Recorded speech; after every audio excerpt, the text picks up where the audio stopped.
और मैं क्या कहूं कि ये खुशी की बात है या गम की बात है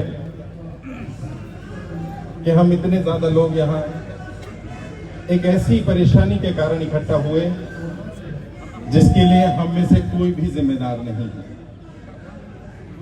सरकार की गलत नीतियां, वो नीतियां जो सरकार ये कह करके देती है कि इससे आपका भला होने वाला है, उसके कारण सरकार की उन गलत नीतियों के कारण लोग कर्जे की दलदल में धंसते जा रहे हैं, फंसते जा रहे हैं। वो एक कहावत है, एक शेर है, अगर वो मुझे जहर देता तो दुनिया की नजरों में आ जाता।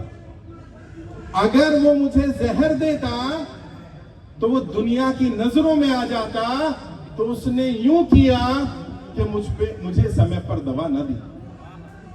मतलब हमारी समस्या का पता होने के बाद भी समाधान समय पर ना करना, लोगों का अपनी जान गंवा देना और सरकार में बैठे लोगों का, हुक्मरानों का चुप रहना, यह साबित करता है कि उन्हें जनता से कोई सरोकार नहीं है। जनता परेशान है।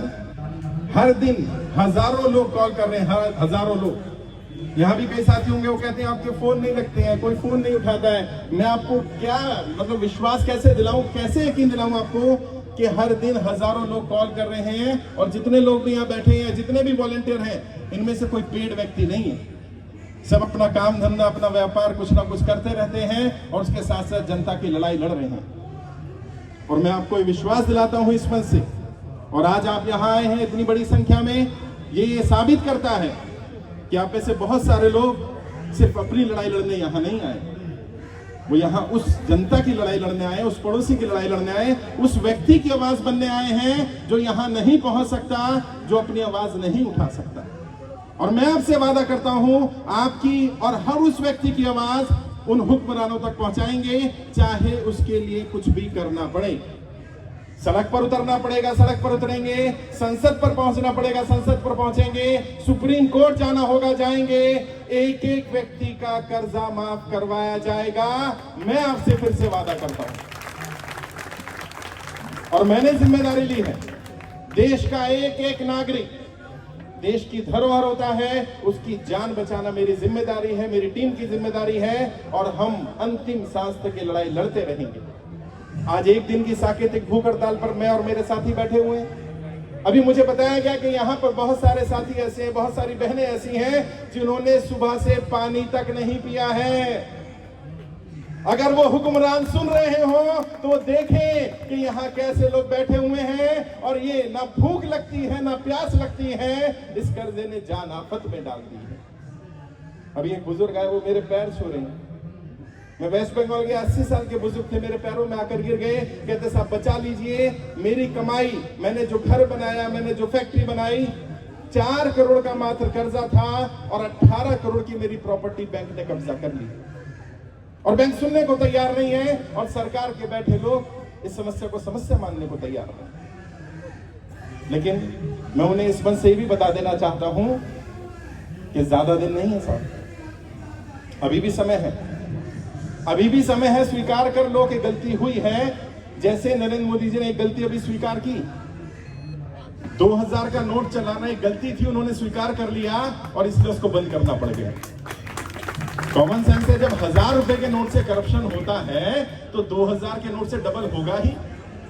और उनके जो मीडिया के लोग हैं, जो उनके अपने साथी हैं, वो कहते हैं जब 2000 का नोट निकाला गया तो ये मास्टर स्ट्रोक था, और जब नोट वापस लिया गया वो भी मास्टर स्ट्रोक। बहुत बढ़िया। तो सरकार के बैठे लोग ये ना समझे कि जनता मूर्ख है, जनता सब समझ रही है, सब देख रही है, समय आने पर जवाब देगी। और मैंने कहा है, मेरी लड़ाई किसी नेता, किसी पार्टी से नहीं है, मैं किसी का समर्थक, किसी का विरोधी नहीं हूं, लेकिन जो जनता के साथ नहीं है, मैं उसका साथ देने वाला नहीं हूं। और आपको भी ये प्रण लेना होगा। अभी कई साथियों ने कहा, आज यहां से प्रण लेकर के जाएं, जो जनता के साथ होगा हम उसके साथ होंगे, जो जनता के साथ नहीं है हम उसके साथ नहीं है। इस संदेश को एक एक व्यक्ति तक पहुंचाना पड़ेगा, एक एक नागरिक को पहुंचाना पड़ेगा। आपकी आवाज उठाने के लिए देश के सभी 543 सांसदों को पत्र भेजे गए हैं, और पत्रों में 3 ही मांग की है। पहली मांग, वो लोग जो सरकार की गलत नीतियों के कारण, नोटबंदी के कारण, लॉकडाउन के कारण, जीएसटी गलत लगाने के कारण कर्जे की दलदल में फंसे, जिनका व्यापार बंद हो गया, जिनकी नौकरियां चली गई, सांसद जी बताएं क्या उनका कर्जा माफ होना चाहिए कि नहीं होना चाहिए? ये पहला सवाल पूछा गया सांसदों से। दूसरा सवाल पूछा गया, जब गौतम अडानी जी का 12,770 करोड़ रुपए का लोन अंडरराइट किया जा सकता है, जब गौतम अडानी जैसे व्यक्ति को 12,770 करोड़ रुपए की राहत दी जा सकती है, तो आम व्यापारी को 1 करोड़, 2 करोड़, 5 करोड़, 10 करोड़, 20 करोड़ तक का जो लोन लेता है, क्या उसे 2 साल का समय दिया जाना चाहिए कि नहीं दिया जाना चाहिए? यह अगला सवाल सांसदों से पूछा गया।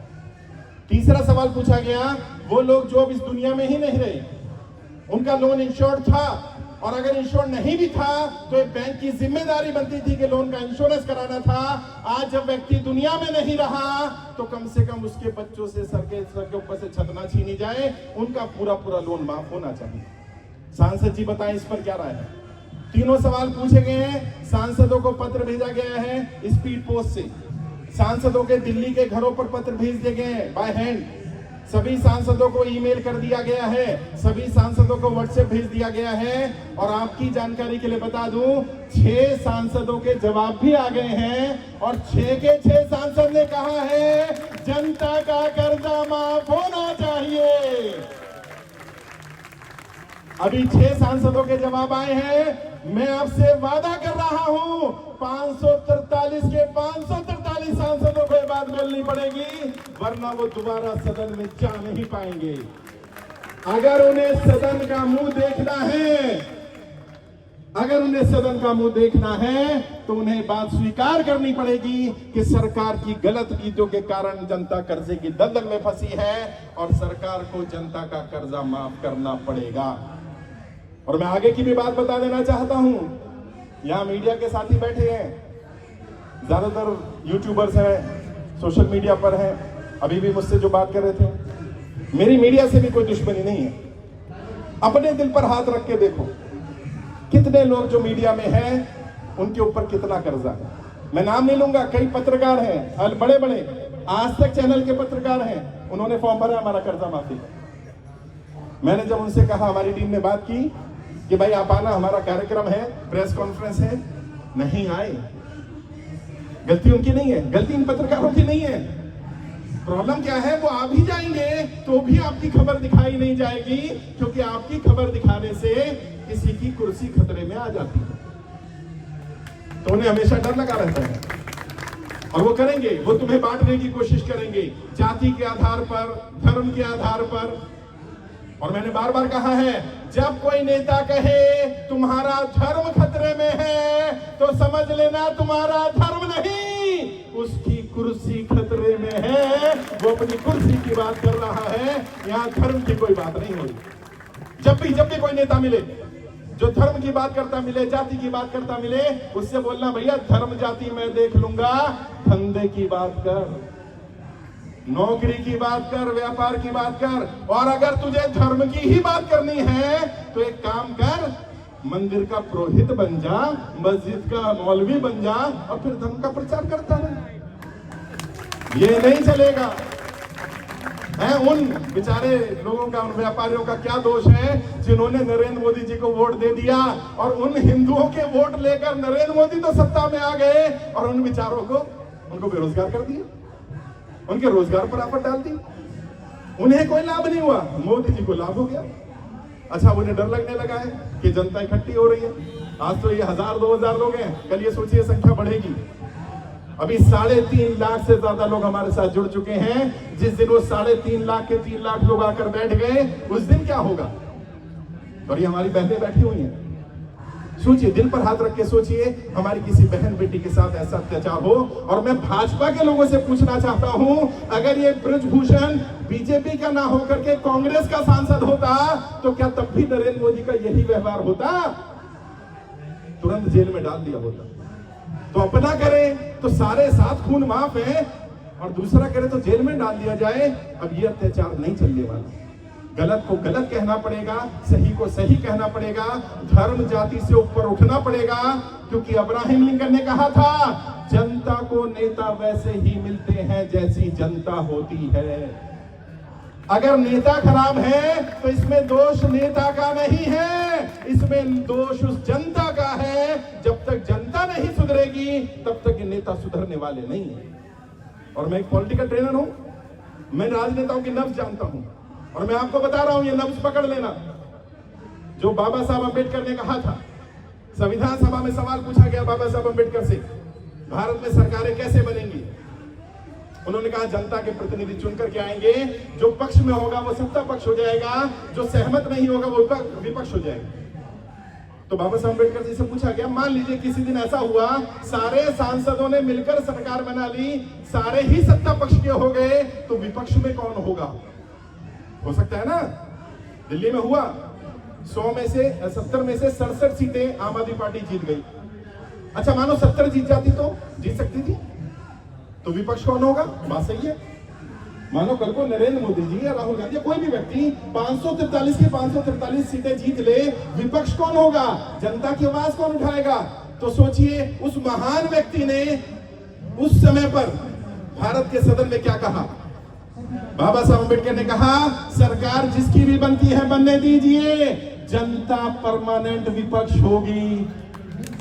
अपनी पसंद का नेता चुनिए और विपक्ष में आकर बैठ जाइए, अपने नेता से सवाल करिए। अगर आपकी पसंद का नेता है तो सवाल करिए, आपकी पसंद का नेता नहीं है तो सवाल करिए। और यदि अपने पसंद के नेता से भी सवाल ना कर पाए तो फिर खुद से सवाल करिए, क्या चुन लिया, किसको सर पर बैठा लिया, जिसने तुम्हारी अभिव्यक्ति की आजादी भी छीन ली? जनता परमानेंट विपक्ष। और मेरे शब्द याद रखना, मैं रहूं ना रहूं, मेरे शब्द अमर रहने चाहिए। और कई लोग मुझे कहते हैं आपको खतरा नहीं है, मैं कहता हूं हमेशा यही बात बोलता हूं कि बुलंदी देर तक किसके हिस्से में रहती है, बड़ी इमारत हमेशा ही खतरे में रहती है। मैं तो हमेशा ही खतरे में रहता हूं, लेकिन मेरा कोई कुछ बिगाड़ नहीं सकता। क्यों? क्योंकि मैं एक व्यक्ति नहीं हूं, मैं एक विचार हूं। और विचार क्या? जब तक एक एक व्यक्ति कर्जा मुक्त नहीं हो जाता तब तक ये अभियान, ये आंदोलन चालू रहेगा। और मेरा यह मानना है, मेरा विश्वास है, मैं रहूं ना रहूं, मेरी टीम के साथी रहे ना रहे, यहाँ और बहुत सारे साथी हैं, किसी ना किसी गांव में, किसी ना किसी शहर में, किसी ना किसी मोहल्ले में कोई ना कोई रहेगा जो ये आवाज उठाता रहेगा, जनता का कर्जा माफ करना पड़ेगा, जनता का कर्जा माफ करना पड़ेगा। और ये बात वो कान खोलकर सुन ले, सत्ता परमानेंट नहीं है। सत्ता की उम्र कितनी? 5 साल, 10 साल, 15 साल, 20 साल जाना पड़ेगा। और जो लोग सुसाइड करते हैं, आत्महत्या करते हैं, सरकार के ही आंकड़े हैं, पिछले 5 वर्ष में 50,000 से ज्यादा व्यापारियों ने कर्जे कारण आत्महत्या की। पिछले 1 वर्ष में 20,000 से ज्यादा लोग आत्महत्या कर चुके हैं। और मेरा मानना यह है, ये संख्या इससे कई गुना ज्यादा है, क्योंकि बहुत सारी खबरें अखबारों में नहीं आती हैं, सरकार की नजरों में नहीं आती हैं। आत्महत्या करना कोई समाधान नहीं है दोस्तों। मैंने कहा ना, सरकार की उम्र कितनी? 5 साल, 10 साल, 15 साल, सरकार चली जाएगी, आज नहीं तो कल चली जाएगी। इंसान की उम्र कितनी है? 50 साल, 60 साल, 70 साल, 80 साल, 90 साल, 100 साल। अगर 10-15 वर्ष खराब हो जाए तो पूरा जिंदगी खराब नहीं हुई है, इसको स्वीकार करिए। और इसमें आपकी गलती नहीं है, आप कर्जे की दलदल में फंसे, इस बात को स्वीकार करिए, आपकी गलती नहीं है। इसके लिए सरकार की गलत नीतियां जिम्मेदार हैं, और सरकार की गलत नीति की सजा अपने आप को मत दीजिए। फिर भी किसी को कोई दिक्कत आती है, मैंने बार बार कहा, कोई परेशानी आती है, कोई समस्या आती है, बात करिए, मुझसे बात कर सकते हैं, मेरी टीम से बात कर सकते हैं। और मैंने अपना पर्सनल व्हाट्सएप नंबर दिया था, उस नंबर के माध्यम से आपको यहाँ की जानकारी मिली। मैं जहां जहां जब जब जिस राज्य में जाता हूं वहां की जानकारी मिलती है। कॉल मत करिए, व्हाट्सएप कर दीजिए, अभी सर कहां मिलेंगे, आपको जानकारी मिल जाएगी, मेरा अगला शेड्यूल कहां है। और मैं कोशिश कर रहा हूं बाकी सांसदों के जवाब आ जाए।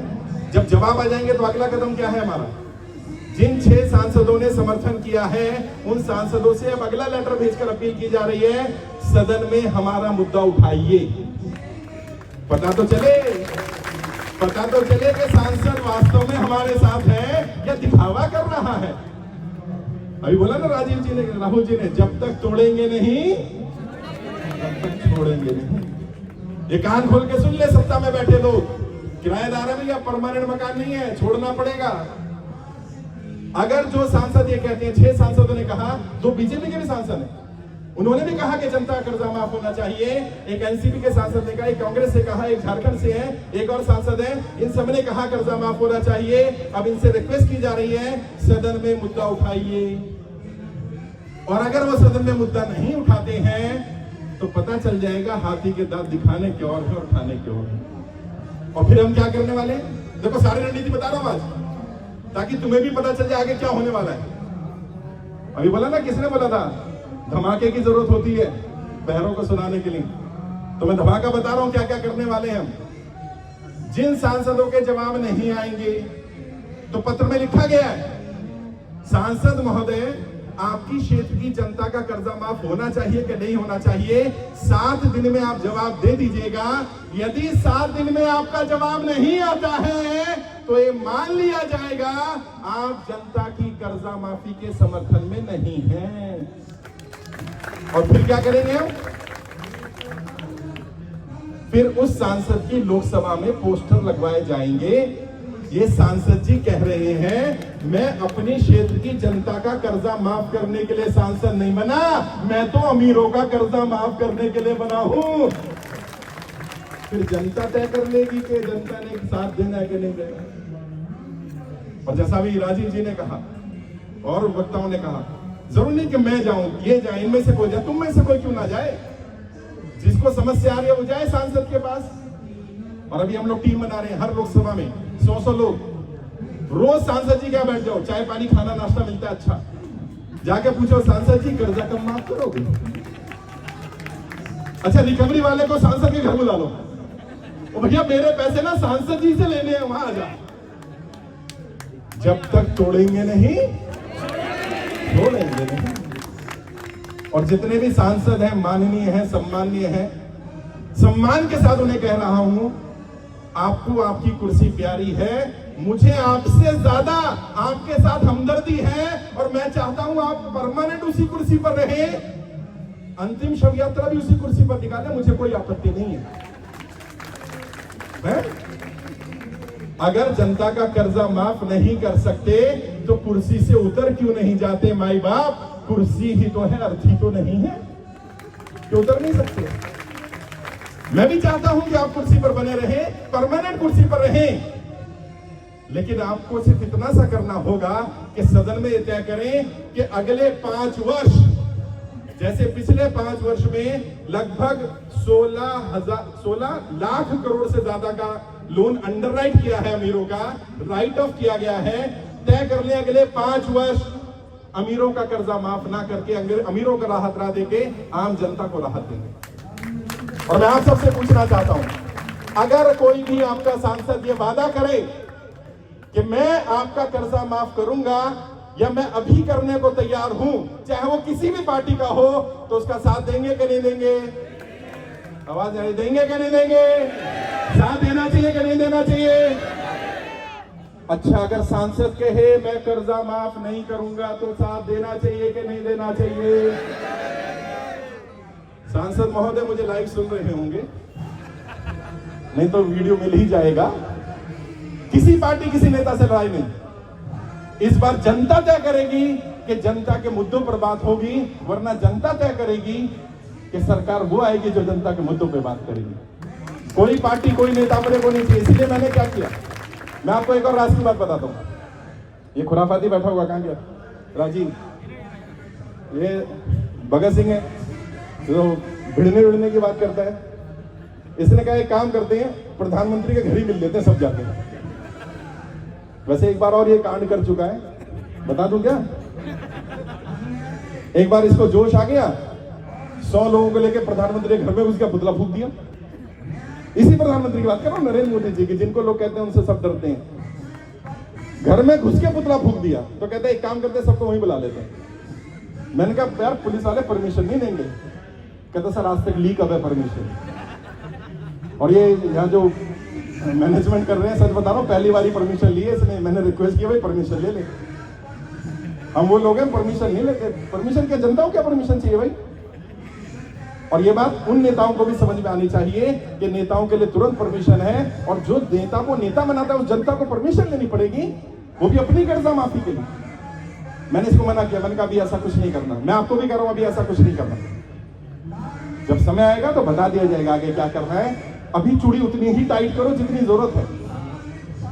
और ये लोग करेंगे, धर्म की बात करेंगे, जाति की बात करें, करने दो। किसी ने मुझसे कहा, मीडिया के साथी ने, आपको पता नहीं है नरेंद्र मोदी जी कहेंगे हमने राम मंदिर बनवा दिया। मैंने कहा बहुत अच्छी बात है, मैं कहता चाहता हूं नरेंद्र मोदी जी से, जिस दिन राम मंदिर का उद्घाटन करें उसी दिन अनाउंस कर दें देश की जनता का कर्जा माफ।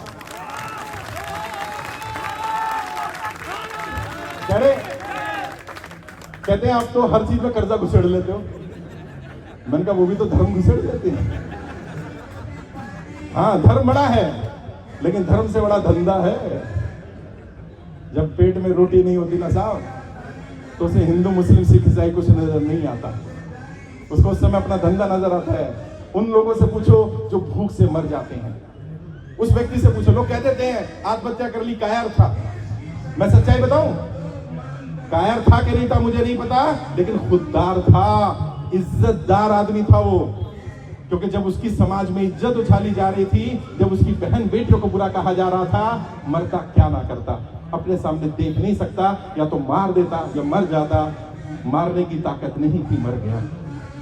और कितना अत्याचार हो रहा है। यहाँ मध्य प्रदेश के साथी आए होंगे, उन्होंने बताया, मैं नाम नहीं लूंगा किसी का, उन्होंने बताया कि साहूकार से पैसा ले लो, और साहूकार कहता है अगर तुम किस्त नहीं दे सकते तो अपनी बहन बेटी को मेरे पास भेजो। ये सरकार में बैठे लोग, ये जो गूंगे बहरे लोग हैं ना, जो सब सुनते भी कुछ नहीं सुनते हैं, सब देखते भी कुछ दिखता नहीं है, उन्हें पता चलना चाहिए कि बहन बेटियों की इज्जत के साथ खिलवाड़ हो रहा है। इस कर्जे ने इतनी बुरी हालत ला दी है, और वो व्यक्ति जो मर रहा है उसके मरने का सबसे बड़ा कारण ये बदनामी है। इज्जतदार आदमी क्या कर सकता है? कितना कर्जा? 10,000, 20,000, 50,000, लाख, 2 लाख, 5 लाख, इससे ऊपर का कर्जा नहीं है। लेकिन बस, और जैसा भी राजीव जी ने कहा, हमारी प्रशासन से कोई लड़ाई नहीं है। ये पुलिस वाले साथी, सीआरपीएफ के साथी खड़े हैं, पैरामिलिट्री के साथी खड़े हैं, इनके भी परिवारों में कर्जा होगा। हमारा इनसे कोई विरोध नहीं है, क्योंकि जो गांधी जी ने कहा था, व्यवस्था का विरोध करना, व्यवस्था बनाने वालों का विरोध मत करना, क्योंकि व्यवस्था बनाने वाले भी उसी व्यवस्था के शिकार हैं। इनके ऊपर बेचारों के ऊपर नौकरी की तलवार अटकी हुई है, नौकरी चली जाएगी। वैसे कोई कमाई का साधन नहीं है, नौकरियां है नहीं, जैसे तैसे नौकरी मिल गई, नौकरी ना चली जाए। लेकिन मैं बता रहा हूं, ये अंदर की बात है, ये सारे लोग हमारे साथ हैं। ये सच्चाई बता रहा हूं मैं। ये जितने पुलिस वाले, पैरामिलिट्री के लोग हैं, सब हमारे साथ हैं, क्योंकि इनको भी पता है देश की जनता कर्जे की दलदल में फंसी हुई है, और उनसे कर्जे की दलदल से कोई बाहर निकालने के लिए बात नहीं कर रहा। अगर कोई कर रहा है तो केवल मैं, आपका भाई, आपका दोस्त, आपका बेटा कर रहा हूं, मेरी टीम कर रही है, ये साथी कर रहे हैं। और जैसा मैंने कहा, जब मुझे पता चला कि यहाँ इस भीड़ में बहुत सारे साथी ऐसे हैं जिन्होंने सुबह से मेरे साथ ही भूख हड़ताल पर बैठ गए हैं, बताया भी नहीं है, पानी तक नहीं पिया, मैंने भी पानी नहीं पिया। और मैं यहाँ जब व्यवस्था हो रही थी तो टेंट वाले को बोल रहे थे, भैया सुन रहे होंगे, मैंने कहा भैया यहाँ छत लगा देना, गर्मी बहुत है, क्योंकि 2-3 दिन बहुत गर्मी पड़ी है। कहते नहीं यहाँ अलाउड नहीं है। मैंने चलो कोई बात नहीं, तुम नहीं करोगे तो तुमसे बड़े वाले टेंट वाले से रिक्वेस्ट करेंगे। कहते बड़ा वाला कौन है? मैंने वही तो सबसे बड़ा है, सबका मालिक, उससे रिक्वेस्ट करेंगे। और देखो कितना सुहाना दिन हो गया। मतलब कोई सोच सकता है कि आज मई की 24 तारीख है, इतनी सड़ी गर्मी पड़ती है, अभी देखिए मौसम कैसा हो रहा है। ये कुदरत का, ये नियति का संदेश है, एक मैसेज है। और मैं बार बार अपनी टीम के साथियों को भी कहता हूं, तुम्हें भी कहना चाहता हूं, अगर तुम चाहते हो वाकई कुछ बदलाव करना, वाकई चाहते हो कि कुछ ऐसा किया जाए जो औरों से अलग है, अपनी नियत सही रखना। नियत सही रखोगे, नियति तुम्हारा साथ जरूर देगी। जिनकी नियत खराब हो जाती है, नियति उनका साथ नहीं देगी। और जैसा सभी साथियों ने कहा कि मुझसे मिलना चाहते हैं, 5 बजे तक तो यहाँ परमिशन है, एक से मिलूंगा। बिल्कुल मत घबराना, कोई नोटिस आया तो मेरी लीगल टीम है, एडवोकेट बैठे हैं ना भाई, लीगल टीम है ना, हाँ लीगल टीम बैठी हुई है, उनसे मिलवाएंगे। अलग अलग राज्यों के प्रभारी हैं, जिस राज्य से तुम आए उससे मिलवाएंगे। तुम्हारी समस्या का समाधान जो इमीडिएट हो सकता है वो करने की कोशिश करेंगे, सबसे मिलेंगे। घबराना नहीं है, परेशानी होना। 5 बजे तक का समय तो यहाँ है। अगर यहाँ नहीं मिल पाएंगे तो इसके बाद हम यहाँ से अपना ये भूख हड़ताल तोड़ने के लिए सीधा गुरुद्वारे जाएंगे, बंगला साहिब। वहां हमने मैनेजमेंट से रिक्वेस्ट की थी, उन्होंने हमारी रिक्वेस्ट मान ली है। वहीं जाकर के पंगत में खाना खाएंगे, गुरु का आशीर्वाद भी ले लेंगे। गुरु की मेहर रहेगी। और ये यकीन मानना, मैं नहीं कर सकता ये काम, ये टीम नहीं कर सकती, हम में से किसी में ताकत नहीं करने की, जब तक वो परमपिता परमात्मा, वो खुदा, वो भगवान, वो वाहिगुरु, वो अल्लाह, उसकी मेहर ना हो। उसकी रहमत होगी तो सब काम हो जाएंगे। ये उसी की रहमत थी जो ये काम हो गया, कार्यक्रम हो गया। आप सभी लोग बधाई के पात्र हैं। मुझे पता चला अलग अलग राज्यों से आए, उड़ीसा से पूरी टीम आई है, कितने 25-30 साथी उड़ीसा से आए हैं, मध्य प्रदेश से ऐसे साथी है, महाराष्ट्र से आए, गुजरात से आए, वेस्ट बंगाल से पूरी टीम आई हुई है। जबकि मैंने मना किया था, मैंने रिक्वेस्ट किया था भाई मत आना बाहर से, दिल्ली और एनसीआर के लोग आना, लेकिन आप आए।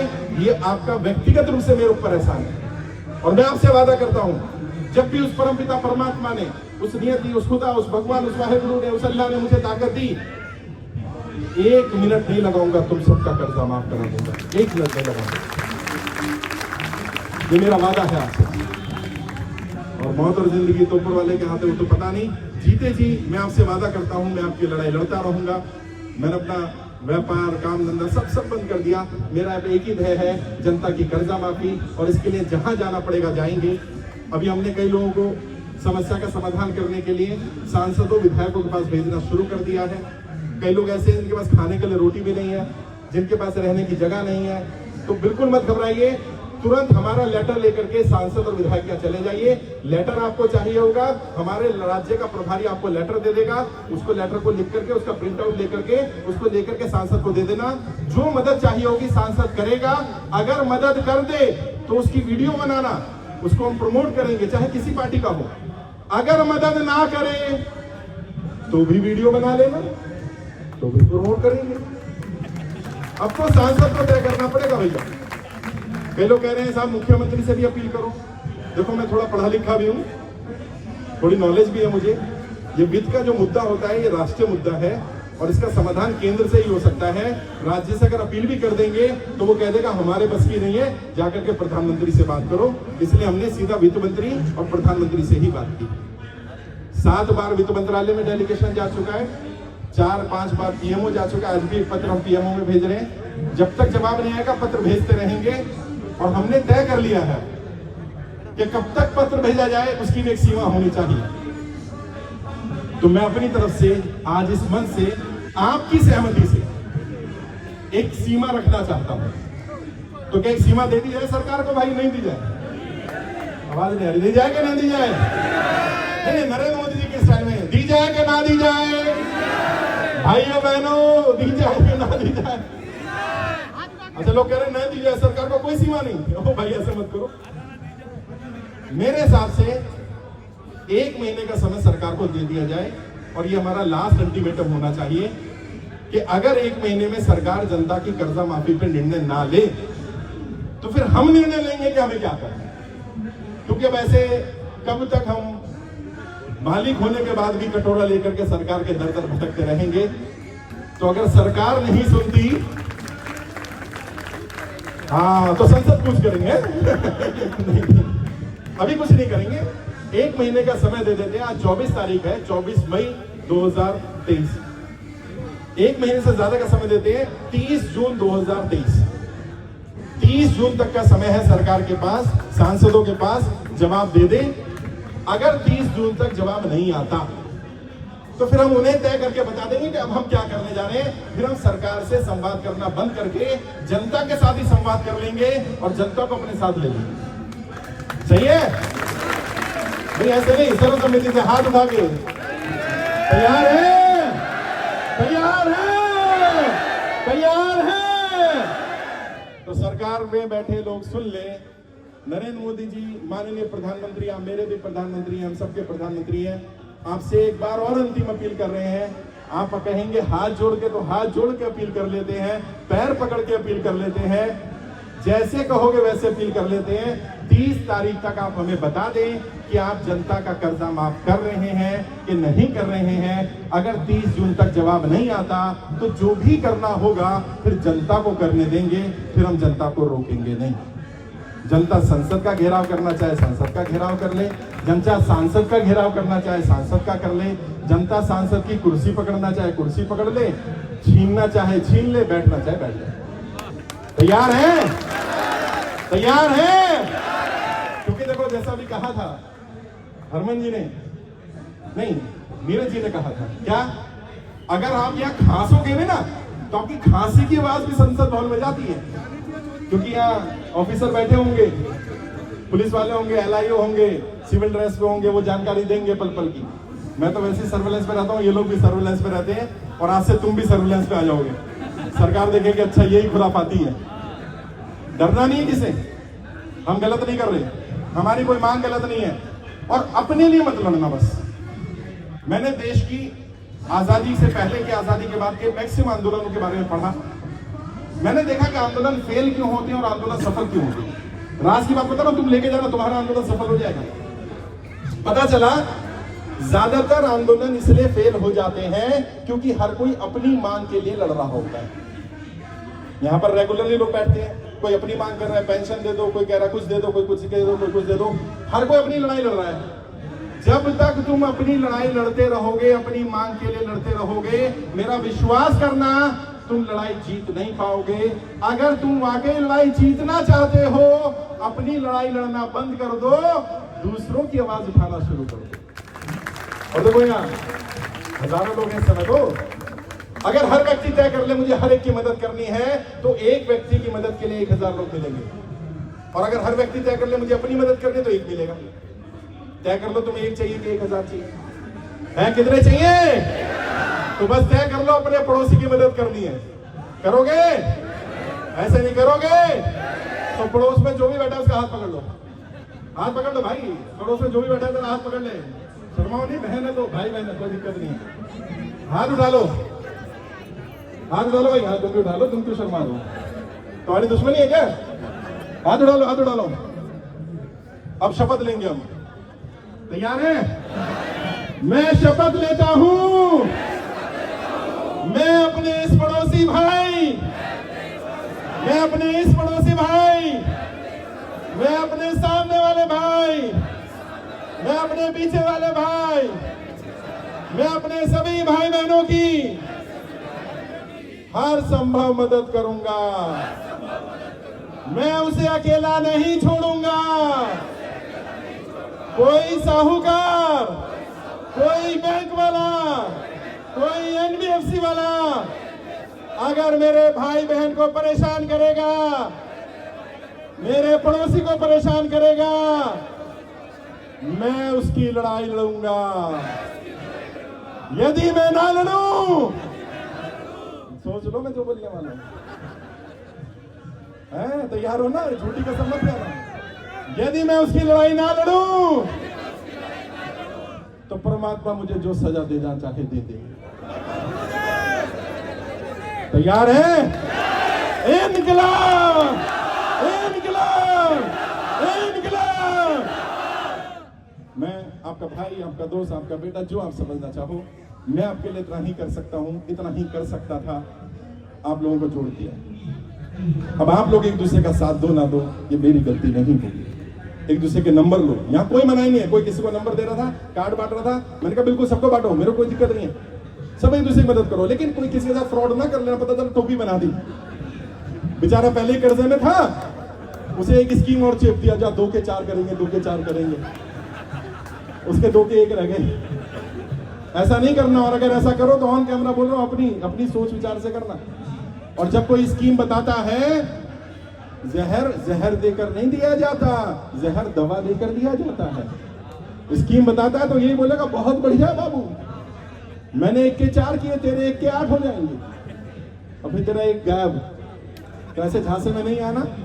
कर्जे के कारण एक दूसरे की मदद करना, कोई किसी को परेशान करता है।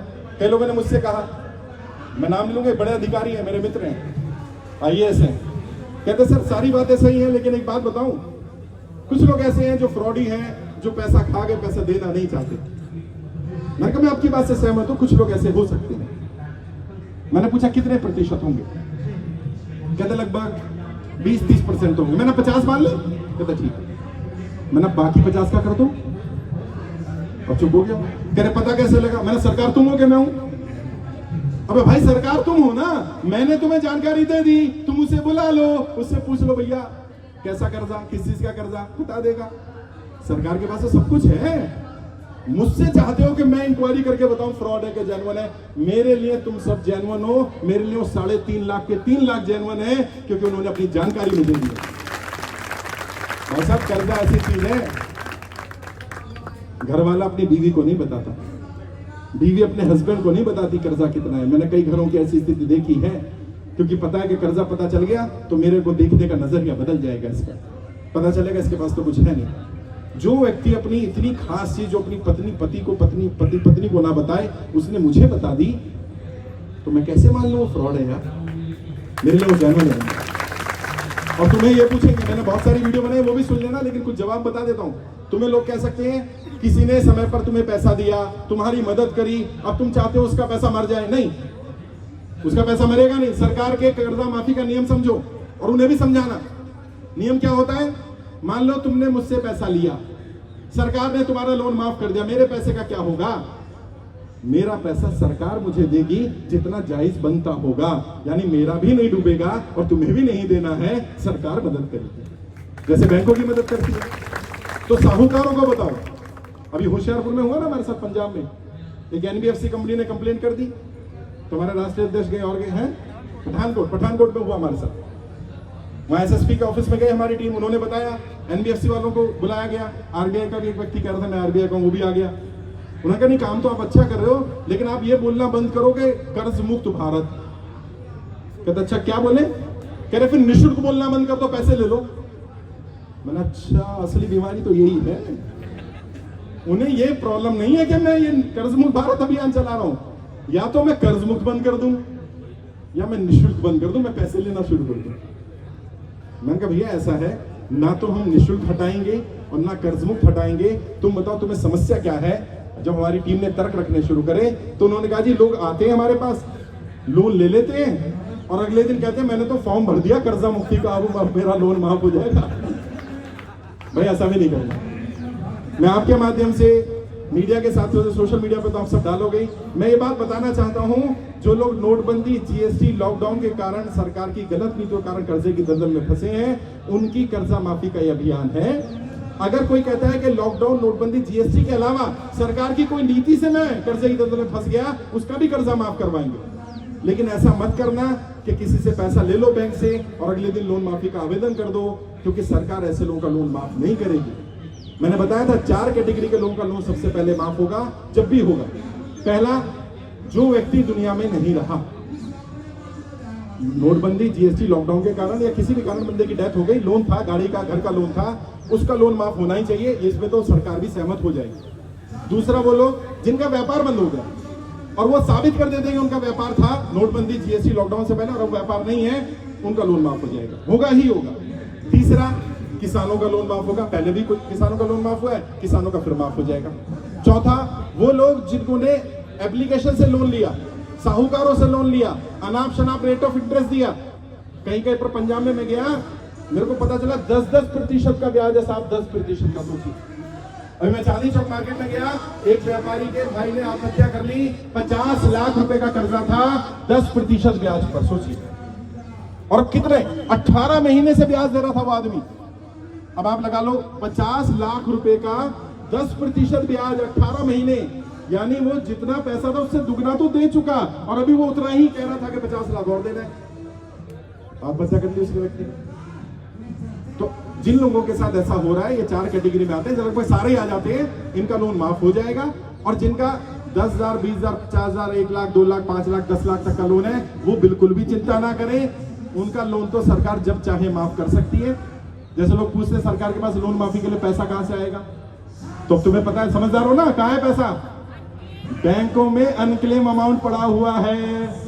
हाँ बहन जी सही कह रहे हैं, बिल्कुल। कितना अनक्लेम्ड है? 2 लाख करोड़। और 2 लाख करोड़ कितना होता है? 2 करोड़ लोगों का अगर 1-1 लाख रुपए माफ करना हो तो आराम से हो जाएगा। अच्छा, अगर 2 करोड़ लोगों का 1-1 लाख रुपए माफ करना तो भी हो जाएगा। 2 करोड़ का माफ करना है तो 1 लाख लोगों का माफ हो जाएगा। सरकार तय कर ले कितना माफ करना है। और अनक्लेम्ड अमाउंट क्या है? जो बैंकों में, इंश्योरेंस कंपनियों में लोगों का 10-10 साल से पैसा पड़ा हुआ है, लेकिन कोई क्लेम करने नहीं आ रहा। सरकार को कहीं से पैसा लाने की जरूरत नहीं है, सरकार के पास ऑलरेडी पैसा है, इसलिए घबराना नहीं है, डरना नहीं है, परेशान नहीं होना। मैं आपकी लड़ाई लड़ रहा हूं। अभी सबसे मिलेंगे, मुलाकात करेंगे। किसी के पास कोई नोटिस आया हुआ है तो उसकी फोटोकॉपी हो या फोन में नोटिस हो तो वो दिखाना, ताकि उसका क्या जवाब देना, लीगल टीम उसमें भी हेल्प कर देगी। आपसे मिलेंगे, मुलाकात करेंगे। क्योंकि भूख हड़ताल पर हूँ, पानी भी नहीं पीऊंगा तो ज्यादा बोल भी नहीं पाऊंगा। वैसे शायद मैं जोर से ज्यादा ही बोल गया हूँ। पता चला कल फिर सरकार बुला ले किसी काम के लिए तो कोई दिक्कत नहीं। बस मैं आपकी लड़ाई लड़ रहा हूँ, लड़ता रहूंगा। आपका आशीर्वाद, आपका प्रेम ऐसे ही मिलता रहे। आप सब यहाँ आए, आप सबका बहुत बहुत आभार।